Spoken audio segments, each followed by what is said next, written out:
سامعین اکرام، اگر آپ چاہتے ہیں کہ آپ گھر بیٹھے قرآن مجید کو صحیح تجوید اور تلفظ کے ساتھ پڑھنا سیکھ سکیں تو ہمارے چینل کو سبسکرائب کریں اور بیل آئیکن کو دبائیں تاکہ آپ کو ہر نیو آنے والی ویڈیو سب سے پہلے مل سکے۔ سامعین اکرام، آج ہم سورۃ البقرہ کی آیت نمبر 56 اور 57 کو صحیح تجوید اور تلفظ کے ساتھ پڑھنا سیکھیں گے۔ آج کے سبق میں بھی آپ کو کچھ نیو قواعد سیکھنے کو ملیں گے، تو آپ نے ویڈیو کو اینڈ تک لازمی واچ کرنا ہے تاکہ آپ کو آج کے سبق کی اچھی طرح سے سمجھ آ جائے۔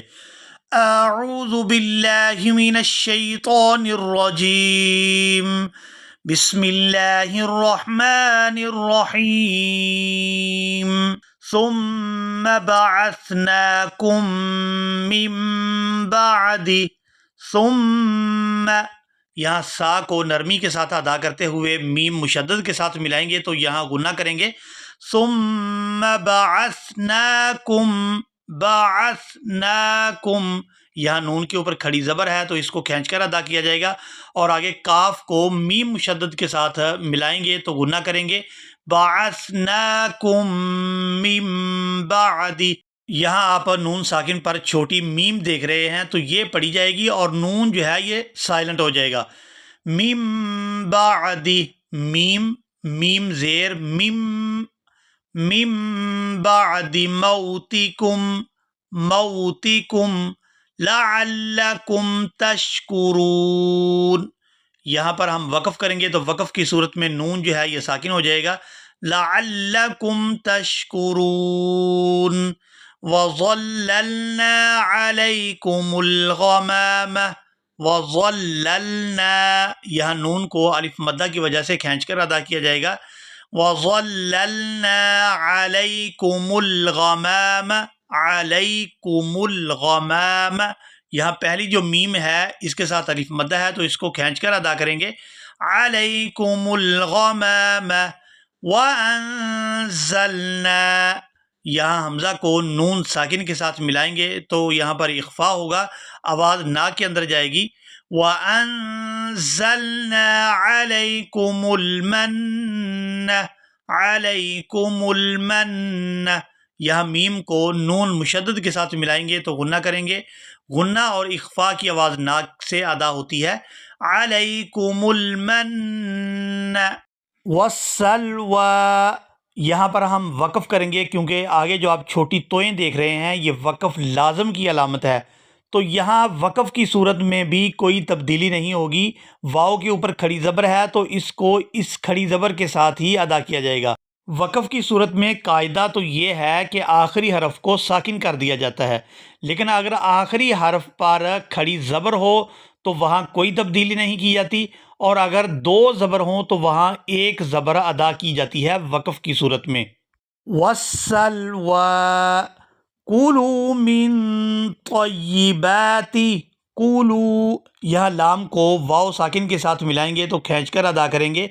کُلُوا مِن طَیِّبَاتِ، یہاں میم کو نون ساکن کے ساتھ ملائیں گے تو اخفا کریں گے، آگے طا کو اس کے مخرج سے صحیح طور پر ادا کریں گے تاکہ تا اور طا میں فرق ہو سکے۔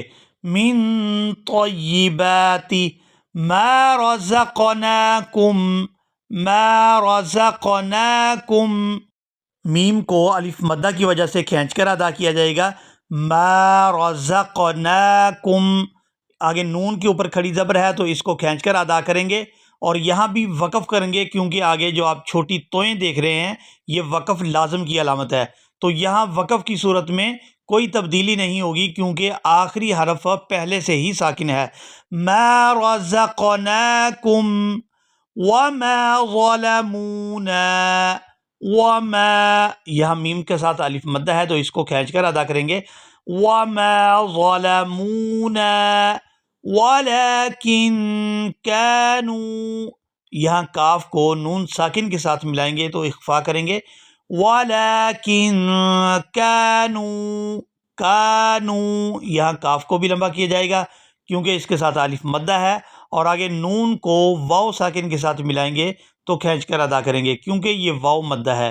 وَلَكِن كَانُوا أَنفُسَهُمْ، یہاں حمزہ کو نون ساکن کے ساتھ ملائیں گے تو اخفا کریں گے۔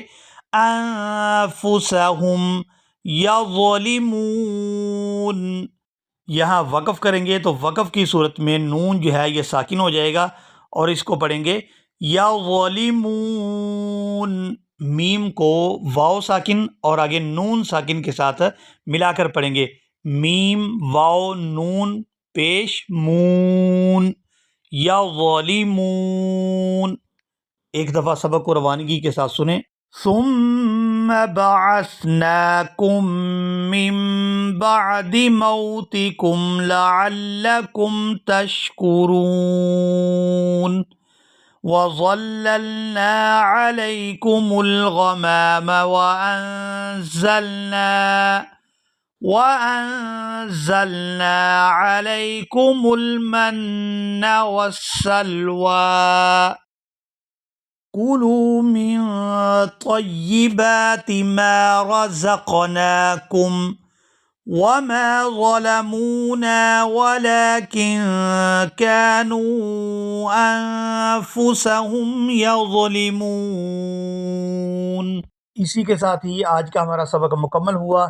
ملیں گے ایک نئی ویڈیو میں، تب تک کے لیے اللہ حافظ.